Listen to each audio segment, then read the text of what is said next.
वो अम्मा ने बातें इस तरह की बताई हैं कि वो सारा माहौल ही गड़बड़ कर दिया। वो कहने लगी जादू करा करा के, तवीज़ करा करा के हमारी चची ने और हमारी फ़लाँ ने और हमारे फ़लाँ ने हमें आगे बढ़ने ही नहीं दिया। पढ़ा लिखा नौजवान है और वो यहीं तक उलझा हुआ है।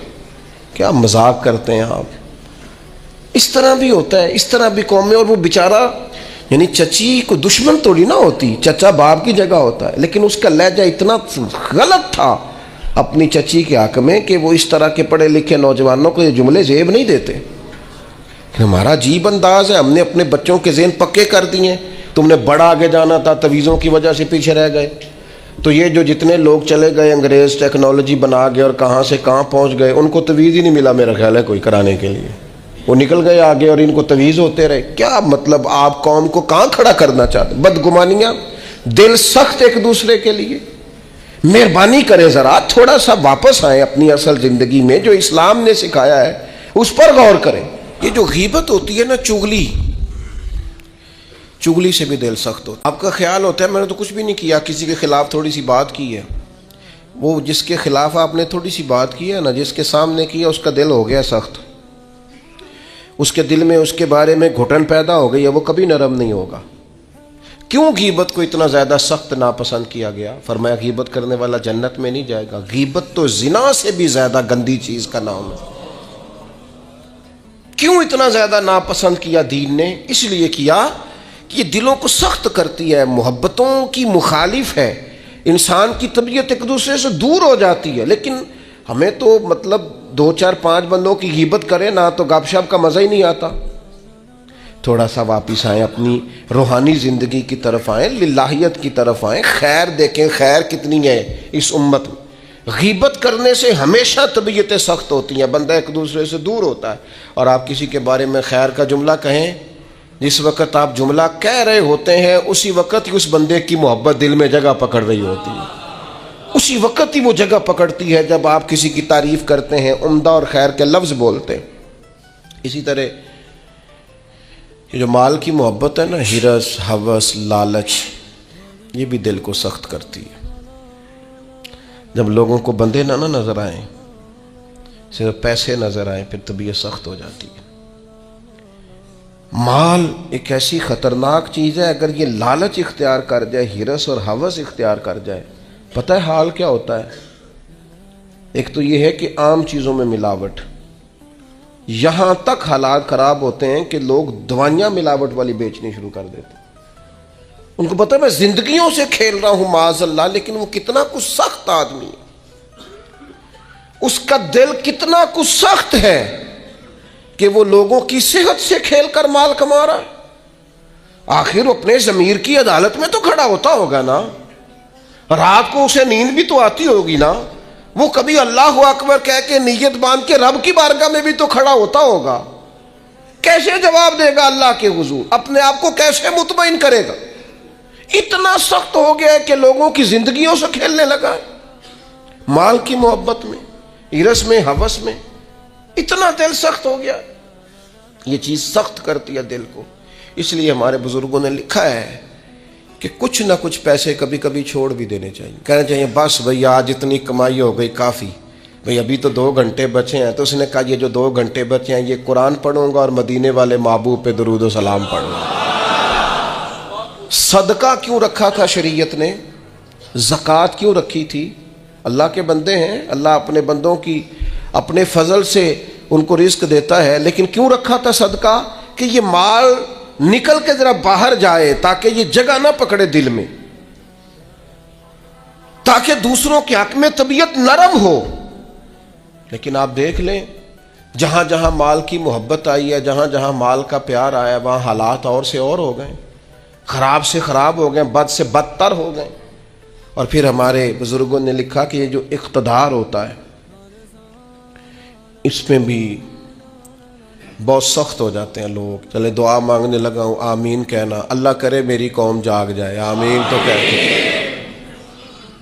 मैं पहले भी कहता रहता हूँ, फिर कह रहा हूँ, कभी आप सोचेंगे, एक वक्त आएगा कि सोचेंगे भला हम क्या कहा करते थे। हम उस दौर में तबलीग कर रहे हैं जिस दौर में सोतों को नहीं जगाना पड़ता। हमारी मुश्किल ये है कि हमें जागतों को जगाना पड़ता है। जागते लोगों को जिन्हें सारा पता है, शऊर है, अकल है, उनको जगाना पड़ रहा। हम ज्यादा मुश्किल में। मेरे अजीज, इख्तदार की जंग लोगों को सख्त कर देती है, ये याद रखना। कुर्सी पर पहुंचने के लिए लोग कुछ नहीं देखते।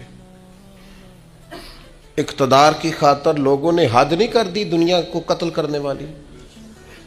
बम मारते वक्त सोचा कभी उन्होंने कि कितनी माओं की गोद उजड़ेगी, कितने बच्चे यतीम होंगे, कितनी औरतों का सुहाग उजड़ेगा।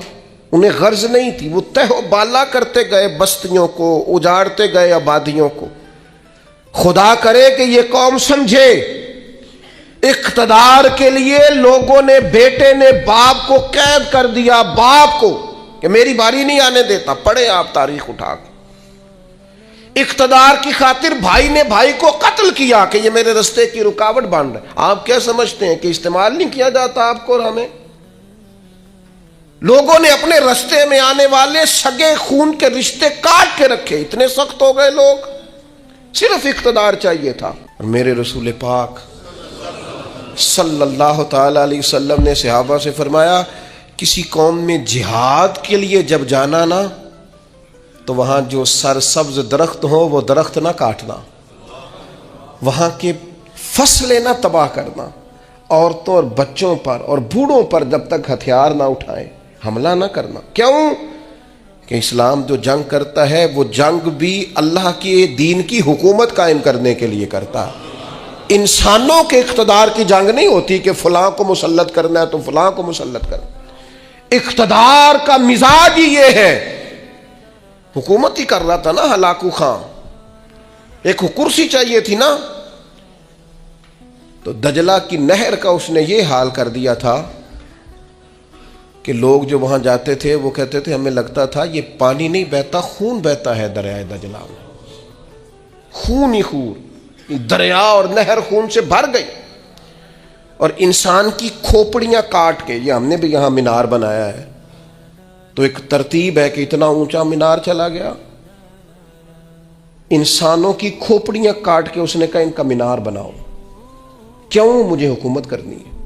लोगों के दिलों में रोब डलेगा, ना समझ आए तुम्हें, और अभी भी खबर ना पता चले कि लोग इख्तदार के लिए क्या करते हैं। आओ फिर तुम्हें दमिश्क के बाजार में ले चलूं। हुसैन इब्ने अली का सरे नूर, आज अगर सबको पता है कि ये जन्नती जवानों के सरदार हैं, तो शिमर को नहीं पता था, उबैदुल्लाह इब्ने ज़ियाद को नहीं पता था, यजीद को नहीं पता था, लेकिन हुसैन इब्ने अली का सरे अनवर नेज़े की नोक पे चढ़ गया और दमिश्क की गलियों में वो फिराया गया। क्या चाहिए तुम्हें?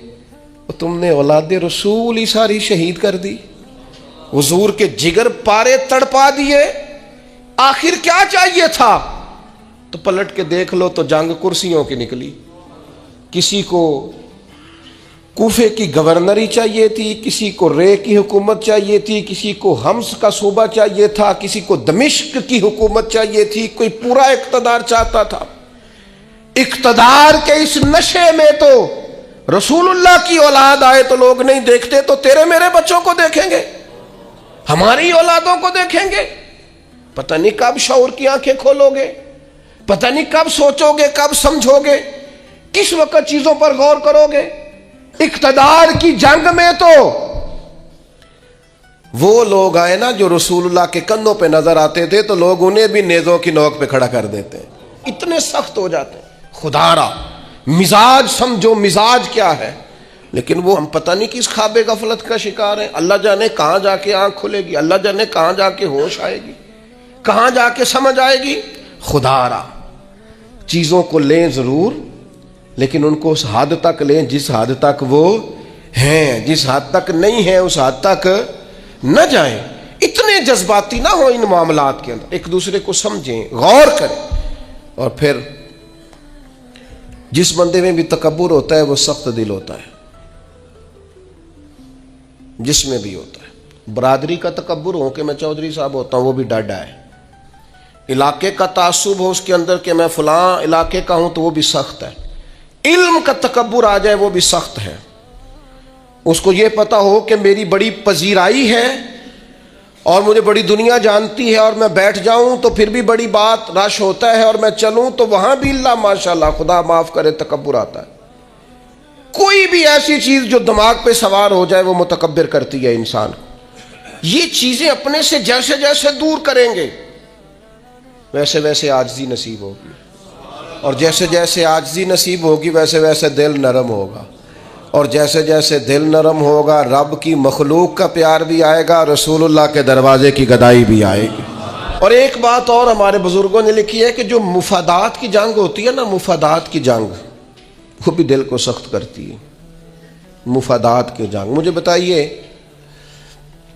जितने लोग किसी मार्केट में कारोबार कर रहे होते हैं, हमारे मुल्क में सारे मुसलमान ही होते हैं ना, हमारे जानने वाले ही होते हैं ना, तो माज़अल्लाह ताला सुम्मा माज़अल्लाह एक पर अगर कर्ज चढ़ जाए, डूब जाए, परेशान हो जाए, तो उसके दाएं बाएं वाले जो खुश हो रहे होते हैं किस तरह हो रहे होते हैं? दिल सख्त हो गया है। जंग मुफादात की, अब ज़्यादा गाहक मेरी दुकान पे आए। मुफादात की जंग तबीयत को सख्त करती। वो जहाँ जहाँ भी इंसान का मुफाद वाबस्ता होता है, वहाँ मैं अरब शरीफ में था तो एक दो मस्जिद नबी शरीफ में मिले और बड़े दर्द से रोए, बड़ी तकलीफ में थे। एक तो बंदा परदेश में, घर से दूर, और फिर अगर आजमाइश में हो तो फिर शाला परदेसी कोई भी न थी वे कख जिना तो पारे, तू ताड़ी मार उड़ा ना बाहू अच्छी ते अगे ही उड़न आ रहे। वो कहने लगे हमारा सुपरवाइज़र लाहौर का है, पाकिस्तानी है, मुसलमान है, अपना है, और जिस शख्स के पास हम काम करते हैं वो सिर्फ अपने आप को गुड बुक में रखने के लिए ना हमारी गिबतें करता है। वो जब कहता है ना ये 10-15 लोग तेरे वफादार नहीं, तो अब जो मालिक है अरबी, उसकी नज़र में वो भला हो जाता है। कहता कुछ भी ऐसा नहीं है, लेकिन यानी उसको ज़रूरत भी नहीं। हम मजदूरी का काम करते हैं, वो ज़ाहिर ऑफिसर है हमारा, उसने वो मजदूरी नहीं करनी। वो क्या करता है, वो सिर्फ उसकी गुड बुक में ना अपना थोड़ा सा नफ़ा लेने के लिए वो सब मजदूरों के साथ ज़्यादती करवाता है। वो कहता है ऐसे लोग भी थे जो बेचारे घर से अपना प्लाट बेच के आए, लेकिन इनकी नज़र हो गए, वापस जाना पड़ा। वो बेचारे सुबह तलाश करने आए थे लेकिन मज़ीद अंधेरे में उलझ गए, एक बंदे के मुफादात की जंग लड़ने की वजह से। हम मुफादात की जंग लड़ते हैं, हमारी तबीयतें सख्त हो जाती हैं, हम प्यार नहीं करते। हालांकि दुनिया में जिस कदर भी लोगों ने तरक्की की है वो इस तरह की है कि एक दूसरे का बाजू थामा है, सपोर्ट किया है, एक दूसरे को आगे लेके चले। उनका तरीका है कि वो कहते हैं आओ मिलो, एक दूसरे को थामते हैं ताकि सबको आगे लेके चलते हैं। क्या किया था नबी करीम अलैहिस्सलाम ने हिजरत मदीना के वक्त? फरमाया अंसार और मुहाजिरीन ज़रा भाई भाई बन जाओ, ज़रा एक दूसरे को कारोबारों में शरीक कर लो, अपने घरों में रिहाइश दे लो, इसलिए कि खाना पीना रहना मजबूत होगा तो तबलीगी काम आगे चलेगा, दीन भी तभी तो फैलेगा। लेकिन हमारा मिजाज इतना सख्त हो गया है, तबीयत इतनी सख्त हो। मैंने पहले भी एक दफ़ा कहा था, फिर कहता हूँ, मैंने ये दौर देखा है, यतीम हो जाते हैं ना किसी के बच्चे, तो 2-3 महीने लोग आके पूछते हैं कोई हुक्म हुआ है तो दसिया जे। फिर 4-5 महीने गुजरते हो, कहते 4 भरा ने काम क्यों नहीं करते, मेहनत करन ना, नाले कोई अब्बा है जी तेरे अंदर टुर गया, बड़ा कुछ छड़ के गया है। लोगों की उसी वक्त तबीयत सख्त हो जाती है, और बाज़ बातें आपको ऐसी भी सुननी पड़ती हैं कि वो कलेजा काट के ले जाती हैं कि यार ये तो बात ही नहीं थी जो इन्होंने कर दी। वो जी फलानी जगह फलां प्लाट था, वो किधर गया, वो सुना है फलां जगह। अच्छा, बहुत सारी ढेर सारी ऐसी बातें दुनिया में आम होती हैं जिनका सिरे से कोई वजूद ही नहीं होता, और किसी को वो बात करने। देखें, अगर किसी के बच्चे को प्लाट बेचते हैं तो प्लाट अब्बे का था। आप डिस्कस किस लिहाज से कर रहे हैं भाई, आप किस लिहाज से कर रहे हैं? तकलीफ पहुंचाई जाती, क्यों? दिल सख्त है। हालांकि रसूल पाक अलैहिस्सलाम की बारगाह में हाजिर होकर एक शख्स ने कहा था हुजूर दिल बड़ा डाढ़ा हो गया, और सहाबा महसूस करते थे, सहाबा इस बीमारी को समझते थे, या रसूलल्लाह दिल सख्त हो गया, क्या करूं? फरमाया कोई यतीम मिले तो उसके सर पे हाथ फेरा कर, अल्लाह तेरे दिल को नरमी अता फरमाए। यतीमों के सरों पे हाथ रखा कर, कल्ब नर्म होगा, दिल नर्म हो। देखिए अल्लाह ताला ने हुजूर को हौसले का पहाड़ बनाया है। नबी पाक अलैहिस्सलाम फरमाते हैं सबसे ज़्यादा मुश्किलात मुझ पे आई, लेकिन जो रिक्कत थी ना हुजूर की तबीयत में, जो नरमी थी, वो इतनी अनोखी थी। हजरत ज़ैद बिन हारिसा रदी अल्लाह ताला अन्हु शहीद हो गए जंग मौता में।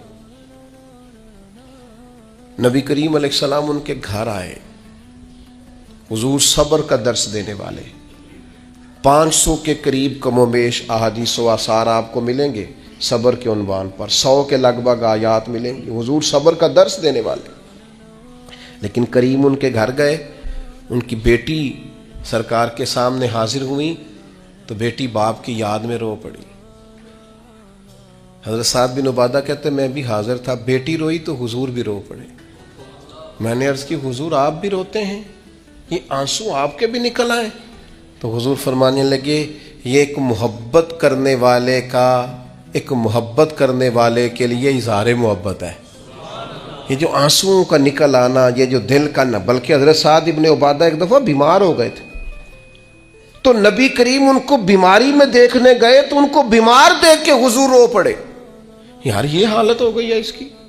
ये नरम दिली नबी करीम की, रिकत कल्बी, हुजूर के कल्बे अथर पर जो नरमी है, सख्त ना हो,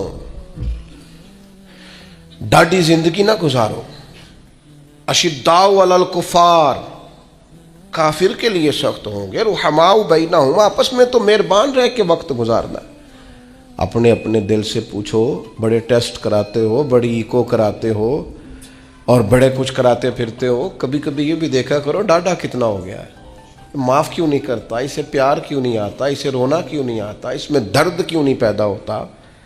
ये भी थोड़ा सा देखा करो कि इसका मेयार इस हवाले से इतना सख्त क्यों हो गया है, इसमें नरमी नहीं आती, किसी के लिए तड़पता ही नहीं, वो भी कोई दिल है कि दिल हो और तड़प ही ना हो।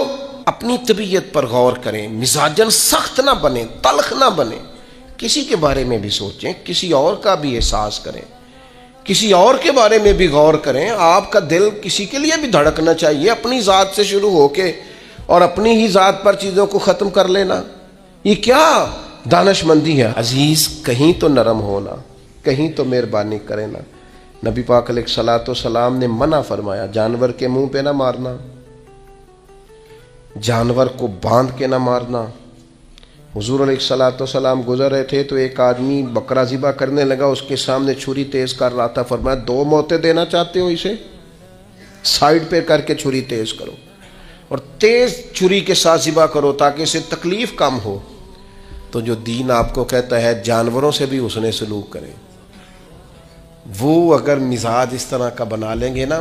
मैं दोस्तों से कहा करता हूँ, हमारे बच्चे उनसे पूछे ना बड़े हो के क्या बनेंगे, वो कहते हैं मैंने डॉक्टर बनना है और मखलूक की खिदमत करनी है। फिर वो डॉक्टर तो बन जाते हैं पर अगला लफ्ज़ भूल जाते हैं। फिर वो कहते हैं मेरे पैसे बड़े लगे हैं डॉक्टर बनते, पहले वो वसूल करूँगा। नया नया SHO भर्ती होता है, वो कहता है मैं पुलिस में जाऊँगा, ऑफिसर बनूँगा, फिर मैं इंसाफ करूँगा। फिर वो पुलिस में तो चला जाता है लेकिन उसे याद आ जाता है कि वो जी लोग तो झूठे पर्चे बड़े कटवाते हैं जी, आप छोड़ें, आपने ये शर्त रखनी थी पहले दावा करते वक्त। आप अगर लोगों को देख के नेकी करेंगे फिर तो गए काम से। नेकी तो जब भी करनी है रब रसूल की बारगाह को पेश नज़र रख के करनी, अल्लाह की रज़ा के लिए काम करना है। लेकिन वो मिजाज ही नहीं, वो हमारी तबीयत ही नहीं। मैं आपसे अर्ज़ करता हूँ सिर्फ़ और सिर्फ दिलों को नरम करने की तरफ तवज्जो दें। एहसास अगर पैदा हो जाए ना, एहसास, तो फिर मामलात बड़े बेहतर रहते हैं। मुश्किलात आती हैं लेकिन दिल को सख्त नहीं करना, तबीयत को कभी भी घुटन वाला नहीं बनाना। दिल नरम होना चाहिए, ठंडा होना चाहिए। इकबाल कहने लगे दिले बेदार पैदा कर, दिले बेदार पैदा कर, कि दिल खाबीदा है जब तक न तेरी ज़रब है कारी न मेरी ज़रब है कारी।